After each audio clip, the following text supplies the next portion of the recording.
ভোটের সময় যত এগিয়ে আসছে এবং যারা বিশ্বাস করছেন যে ভোট হবে, তাদের সকলেরই প্রশ্ন যে এই ভোটের ময়দানে আওয়ামী লীগ এবং তাদের যারা সহযোগী লোকজন রয়েছেন, প্রায় অর্ধেক ভোটার যাদের মনের মতো প্রার্থীদেরকে নির্বাচনের বাইরে রাখা হয়েছে, তারা আসলে কাকে ভোট দেবে? বিএনপিকে, এনসিপিকে নাকি জামাতকে? এটা হলো এক। ২ নম্বর হলো কেন তারা ভোট কেন্দ্রে যাবে? এখানে স্পষ্টতই আওয়ামী লীগের সভানেত্রী এবং দলের যারা নেতাকর্মী রয়েছেন শীর্ষ পর্যায়ের, তারা ইতিমধ্যে স্পষ্ট জানিয়ে দিয়েছেন যে আওয়ামী লীগকে যদি ভোটের বাইরে রাখা হয়, তাহলে এই ভোট নিয়ে আওয়ামী লীগের কোনো মাথা ব্যথা নেই এবং আওয়ামী লীগের যারা নেতাকর্মী রয়েছেন, তারা কোনো অবস্থাতেই ভোট কেন্দ্রে যাবেন না ভোট দেওয়ার জন্যে। তো এটা যদি হয়, তাহলে একটা ভয়াবহ বিপর্যয়ের কারণ ঘটাবে।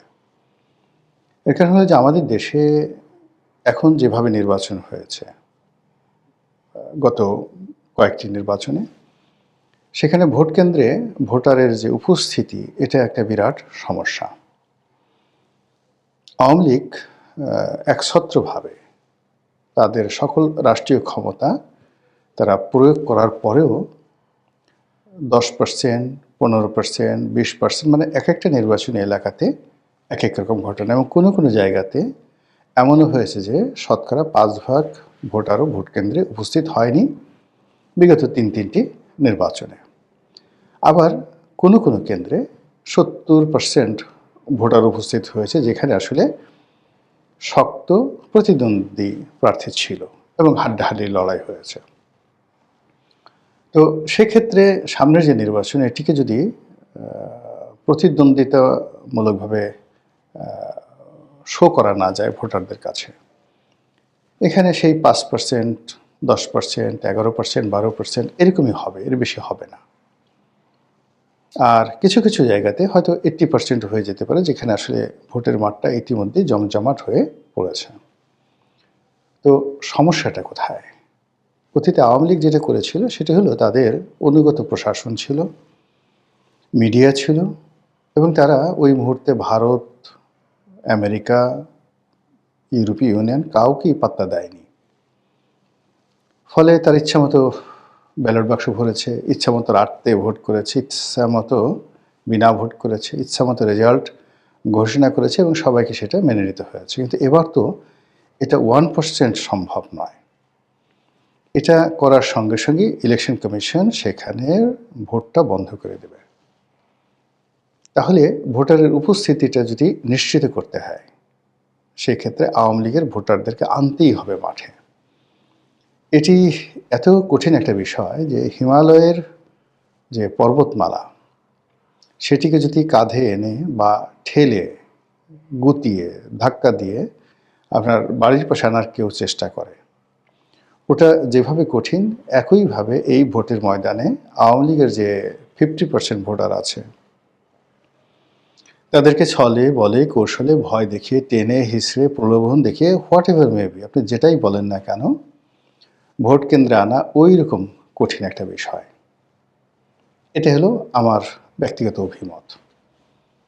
2 নম্বর হলো যে আওয়ামী লীগ যদি এই নির্বাচনে কৌশল করতে চায়, মানে খেলতে চায় প্রার্থীদেরকে নিয়ে, তাহলে যেটা হবে সেটা হলো তারা সেই একটা জায়গাতে জামাতের ময়দানে উপস্থিত হবে, যেখানে তারা কৌশল মনে করবে যে জামাতের প্রার্থী স্ট্রং, আর অন্য জায়গায় তারা বিএনপির প্রার্থীর পক্ষে নামবে।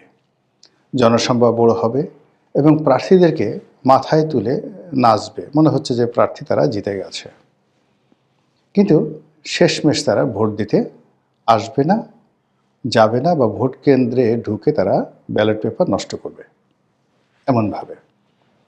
তাতে কি হলো যে সবাই একটা ইমেজে রইল, ভোটের দিন পর্যন্ত প্রচুর ভোটার উপস্থিত হয়েছে, আওয়ামী লীগের সব লোক ভোট কেন্দ্রে এসেছে, কিন্তু শেষমেশ তারা ভোট দেয়নি, হা ভোটের জায়গায় না ভোট দিয়েছে, না ভোটের জায়গায় হা ভোট দিয়েছে, আর প্রার্থীকে এমন সিল মেরেছে প্রতীকের উপর, যেখানে ভোটটা নষ্ট হয়ে যায়। তাহলে কি হবে বলেন? এরকম একটা অবস্থাতে কি হবে? দিন শেষে দেখা গেল যে সবাই এটা মারাত্মক বিপদে ফেলবে। নির্বাচন যারা অনুষ্ঠান করছে তারা দেখলো যে ইলেকশন কেন্দ্রে প্রচুর ভোটার ভোট কেন্দ্রে গেল, তারা ধরে নিল 60%, 50% ভোটার কালেকশন হয়েছে, অতএব সিল পিটানোর দরকার নেই। কিন্তু দিন শেষে গুনে গুনে দেখা গেল 5%, 6%। তখন নিজের গালে চড়, থাপ্পড়, কিল, ঘুষি মারা ছাড়া তাদের আর কিছু করার থাকবে না। এই গেল দ্বিতীয় অপশন। এবং এই কাজগুলো করা কিন্তু এত সোজা না। আওয়ামী লীগের যে চাণক্য নীতি, সেই চাণক্য নীতি যদি পরিপূর্ণ বাস্তবায়ন তারা ঘটাতে পারে, তাহলে সেক্ষেত্রে কেবলমাত্র এটা ঘটানো সম্ভব। থার্ড যে অপশন, সে অপশন হলো এলাকার যারা প্রার্থী তারা আসলে সত্যিকার অর্থেই আওয়ামী লীগের নেতাকর্মীদেরকে উদ্বুদ্ধ করতে পারলো তাদের ম্যাগনেটিক নেতৃত্ব দ্বারা, তারপরে তাদের বক্তব্য দ্বারা এবং তাদের নানা রকম কর্মকাণ্ড দ্বারা আওয়ামী লীগের যারা নেতাকর্মী তারা উদ্বুদ্ধ হলেন এবং আওয়ামী লীগের ভোটারদের জন্য একটা নিরাপদ জোন, সেফ জোন সংশ্লিষ্ট ইলেকশন কমিশন, প্রশাসন সবাই সেখানে উন্মুক্ত করে দিল যে এখানে যাদের বিরুদ্ধে মামলা আছে, তারপর যারা চিহ্নিত সন্ত্রাসী অপরাধী, তাদেরকে বাদ দিয়ে আওয়ামী লীগের যারা ক্লিন ইমেজের লোক তারা যদি ভোটের ময়দানে আসেন তাদেরকে সম্মান জানানো হবে, এমনকি তাদেরকে মঞ্চেও নিয়ে বসানো হবে। এবং এটি যদি শান্তিপূর্ণভাবে করা হয় তাহলে আওয়ামী লীগের যে রাজনীতি এটি খুবই কঠিন হয়ে যাবে আগামীর দিনগুলোতে। এবং সেক্ষেত্রে যারা যোগ্য প্রার্থী তারা এখানে লাভবান হবে। 4 নম্বরে যেটা মনে হচ্ছে সেটা হলো যে আওয়ামী লীগের কিছু লোক গেল, ভোট দিতে গেল এবং তারা প্রার্থীদের এবং রাজনৈতিক দলগুলোর যে গত সেই 17 মাসের যে কর্মকাণ্ড, সেই কর্মকাণ্ডকে যদি তারা বিবেচনায় নেয় এবং সেই অনুযায়ী যদি তারা ভোট দিতে চায়, তাহলে বিএনপির কপাল খারাপ। এক্ষেত্রে জামাত, এমনকি এনসিপি, এমনকি চরমোনাই যারা প্রার্থী আছেন তাদের কপাল খুলে যাবে। এর কারণ হলো এই দলগুলো জাতীয় পর্যায়ে, যেমন জামাত জাতীয় পর্যায়ে আওয়ামী লীগকে হিট অ্যান্ড হার্ট করে তেমন কোনো কাজ করেনি।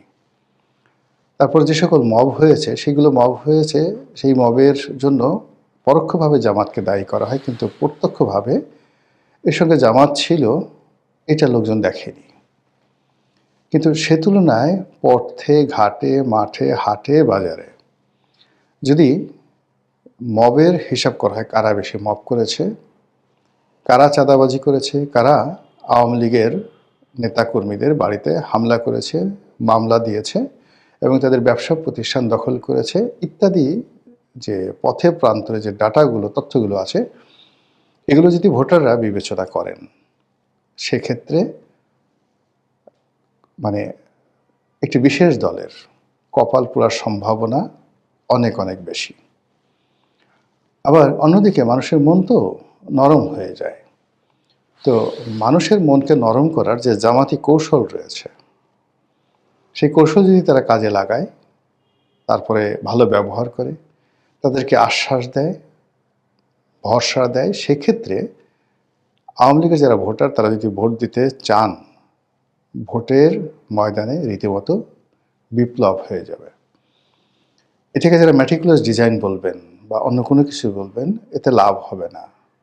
মূল ব্যাপার হলো যে এই বাংলাদেশে আওয়ামী লীগের নেতাকর্মীদের বিরুদ্ধে যারা মামলা করেছেন, এই মামলার বাদী কারা, কয়জন আছে জামাতের লোক মামলা করেছেন, কয়জন বিএনপির লোক, কয়জন এনসিপির লোক, খুঁজে দেখেন, সে অনুযায়ী ফলাফল হবে। এখানে শেখ হাসিনা উনি যতই বলে দিন না কেন, ভারত যতই বিএনপিকে ফেভার করার চেষ্টা করুন, তারপর যাকে বলা হয় প্রশাসন বিএনপির ব্যাপারে যতই ঝুঁকে থাকুক না কেন, এখানে যদি শক্তি প্রয়োগ করে, প্রশাসনিক শক্তি প্রয়োগ করে ব্যালট বাক্স না ভরা হয় এবং এখানে যদি যাকে বলা হয় একটি ভুয়া রেজাল্ট শিট তৈরি করা না হয় প্রশাসনের তত্ত্বাবধানে, কিংবা এখানে যদি সেনাবাহিনী সরাসরি হস্তক্ষেপ করে একটা ঘোষণা দিয়ে দেয়, এই কাজগুলো যদি না হয়, সেক্ষেত্রে ভোটের মাঠের যে চালচিত্র, সেই চালচিত্রে আজকের দিন পর্যন্ত বেশিরভাগ সিটে জামাতের প্রার্থী এগিয়ে থাকবে এবং বিভিন্ন এলাকাতে যারা ইসলামপন্থী রয়েছেন, যারা মহিলা ভোটার আছেন এবং যারা এই বছর তরুণ প্রজন্মের ভোটার হয়েছেন, তারা যে আসলে শেষ মুহূর্তে কি করবে এটা বলা যাচ্ছে না। তা আমরা আলোচনার শুরুতে আবার চলে আসি, যেটা বলছিলাম যে আওয়ামী লীগের ভোট মানে কোন দিকে যাবে বা আওয়ামী লীগের ভোটাররা কাকে ভোট দেবে।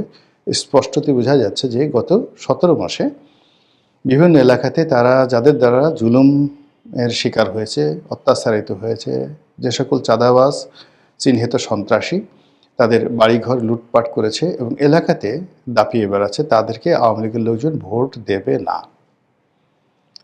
আওয়ামী লীগের লোকজন যদি জোর করে তাদেরকে আনা হয়, এমনকি বুথের মধ্যে ঢুকিয়ে দেওয়া হয়, সেক্ষেত্রেও ফলাফল খুব ভালো আসবে না, খুব খারাপ আসবে। আবার দ্বিতীয়ত যেটা আছে সেক্ষেত্রে হলো যে আওয়ামী লীগ এই মুহূর্তে কেন ভোট দেবে না। প্রথমত হলো দল মাঠে নেই, তাদের নেত্রী দেশের বাইরে, এবং এই প্রথমবারের মতো ব্যালট পেপারে নৌকা নেই। এটি যে কোনো আওয়ামী লীগের লোকজনের জন্য অবমাননাকর।